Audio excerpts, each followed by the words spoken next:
अंकित, ये जो आपने जिक्र किया कि सॉलिसिटर जनरल की तरफ से इस बात पर भी एक दलील पेश की गई है कि कैसे ये कल जब कोर्ट का आदेश आया उसके बाद भी कहा जा रहा था कि 1.5-2 घंटे तक बुलडोजर चलते रहे, वो कंटेम्प्ट ऑफ कोर्ट का मामला नहीं बनता। उसके बारे में क्या ज्यादा कुछ जानकारी मिली है? दलील क्या आई है सामने?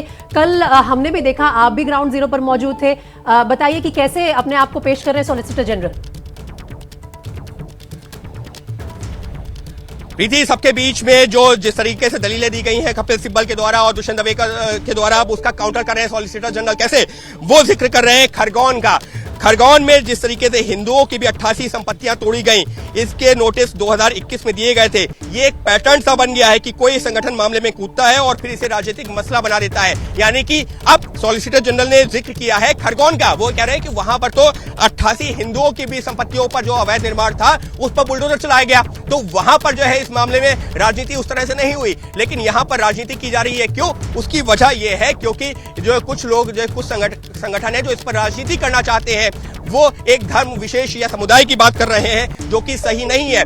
एमसीडी सिर्फ जो नियम कानून है उसका पालन कर रहा है, जो कोर्ट के दिशा निर्देश है पहले के उनका पालन कर रहा है, अवैध निर्माण को, अतिक्रमण को हटा रहा है। तो जिस तरीके से दुष्यंत दवे हो या कपिल सिब्बल हो, वो जो लगातार दलीलें दे रहे थे ना कि देश के अलग अलग हिस्सों में ऐसा हो रहा है, बुलडोजर चलाया जा रहा है, एक धर्म विशेष को, एक समुदाय को जो निशाना बनाया जा रहा है, तो उसी का जो जवाब दिया है यहाँ पर सॉलिसिटर जनरल ने भी, जिन्होंने कहा है कि खरगोन में भी ऐसी घटना हुई और वहां पर तो जो दूसरे समुदाय के खिलाफ यानी कि हिंदू समुदाय के खिलाफ जो ये कार्रवाई हुई थी, तो वहां पर जो इस तरीके की राजनीति नहीं हुई। तो कुल मिलाकर के यहां पर जो सॉलिसिटर जनरल है वो ये बताने की कोशिश कर रहे हैं कि इस मामले में राजनीतिक एंगल दिया जा रहा है, राजनीतिक रंग से जो है कोर्ट के सामने रखा जा रहा है, जबकि ऐसा नहीं है।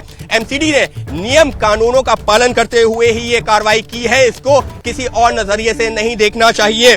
यानी कि साफ तौर पर कपिल सिब्बल और दुष्यंत दवे की दलीलों का विरोध किया है या उसका जो काउंटर किया है सॉलिसिटर जनरल ने अपनी इन दलीलों से कि यहां पर सिर्फ एक धर्म विशेष को या एक समुदाय की बात की जा रही है, जबकि ऐसा नहीं है। देश भर में इस तरीके से कार्रवाई चल रही है और किसी एक धर्म को निशाना नहीं बनाया जा रहा है, एक समुदाय को निशाना नहीं बनाया जा रहा।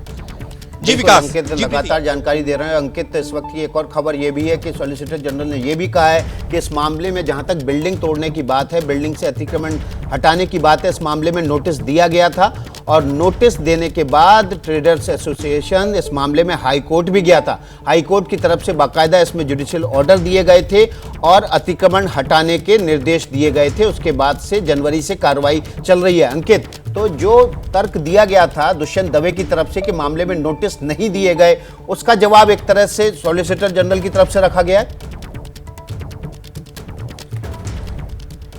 जी बिल्कुल, उसी का जवाब देना है एमसीडी को कि क्या ये नोटिस दिया गया था या नहीं दिया गया था। और जिस बात का मैं जिक्र कर रहा था ना कि सॉलिसिटर जनरल यही बताने की कोशिश कर रहे हैं कि बाकायदा नोटिस दिए जाते रहे हैं पूरे इलाके में जो भी अवैध निर्माण है उसको हटाने की कार्रवाई की जा रही है। और ये मामला पिछले कई महीनों से चल रहा था, ये अवैध अतिक्रमण को हटाने की कार्रवाई पिछले कई महीनों से चल रही थी, लेकिन तब इसमें कोई नहीं जो सामने आया और अब इस तरीके से इसको राजनीतिक रंग देने की कोशिश की जा रही है। दुष्यंत दवे की साफ तौर पर यही दलीलें हैं। इस सबके बीच में दुष्यंत दवे का दलीलों का ये जवाब दिया सॉलिसिटर जनरल ने। सॉलिसिटर जनरल ये भी बता रहे हैं कि अगर किसी को आपत्ति थी तो मामले की सुनवाई हाईकोर्ट में चल रही, दिल्ली हाईकोर्ट में, तो वहां पर कोई क्यों नहीं सामने गया? वो इस वजह से नहीं गया क्योंकि उनको भी पता है, यानी कि जिन लोगों के खिलाफ कार्रवाई की गई है उनको भी पता है कि उन्होंने अवैध निर्माण किया है, अतिक्रमण किया हुआ है। तो उस अतिक्रमण को अगर हटाया गया है तो उसमें गैर कानूनी कैसे कुछ हो सकता है, उसमें पूरी नियम और प्रक्रिया का पालन किया गया है। तो साफ तौर पर सॉलिसिटर जनरल जो कि एमसीडी का पक्ष रख रहे हैं वो ये बताने की कोशिश कर रहे हैं कोर्ट को भी कि नियम कानूनों की अनदेखी नहीं की गई है,